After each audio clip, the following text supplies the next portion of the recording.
April 1 ലോക വിഡ്ഢിദിനം. എല്ലാരും പരസ്പരം പറഞ്ഞു പറ്റിക്കാറുണ്ട്. ഏപ്രിൽ ഫൂൾ ഡേ പറഞ്ഞിട്ട്. എന്താണ് ഈ ഏപ്രിൽ 1 പിറകിലുള്ള കഥ? ഏപ്രിൽ 1 പിന്നിലുമുണ്ടോ ചരിത്രം? ഏപ്രിൽ 1 ചരിത്രം.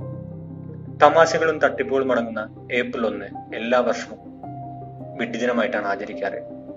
ചരിത്രത്തിലേക്ക് നോക്കിയാൽ ചാൾസ് 9 ഭരണകാലഘട്ടം. അവിടുത്തെ പോപ്പായിരുന്ന ഗ്രിഗോറിയൻ പുതിയ കലണ്ടർ ക്രിസ്തു വിശ്വാസികൾക്ക് വേണ്ടി പുറത്തിറക്കി. 1562 വരെ മാർച്ച് 25 മുതൽ ഏപ്രിൽ 1 വരെയാണ് ന്യൂ ഇയർ ആഘോഷിച്ചിരുന്നത്.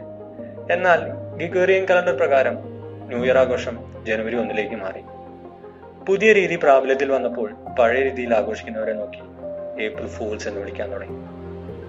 അന്നു മുതൽ ഏപ്രിൽ 1 ലോക വിഡ്ഢിദിനമായി കണക്കാക്കപ്പെടുന്നു.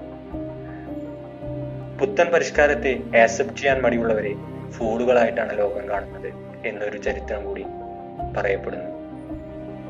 പക്ഷേ അന്നത്തെ കാലത്ത് അവർ പുതിയ കാര്യങ്ങൾ പഠിക്കുവാൻ വേണ്ടിയാണ് മറ്റുള്ളവരെ കളിയാക്കിയിരുന്നത്. എന്നാൽ ഇതിൽ നാം അറിയാതെ പോയ കാര്യങ്ങളുണ്ട്. ഈ ചരിത്രത്തിലൂടെ ഒരു സന്ദേശം നമുക്ക് തരുന്നുണ്ട്. പുതിയ കാര്യങ്ങൾ വരുമ്പോൾ അവഗണിക്കരുത്. പഠിക്കണം, ചിന്തിക്കണം, അറിയാത്ത കാര്യങ്ങൾ ചോദിക്കണം.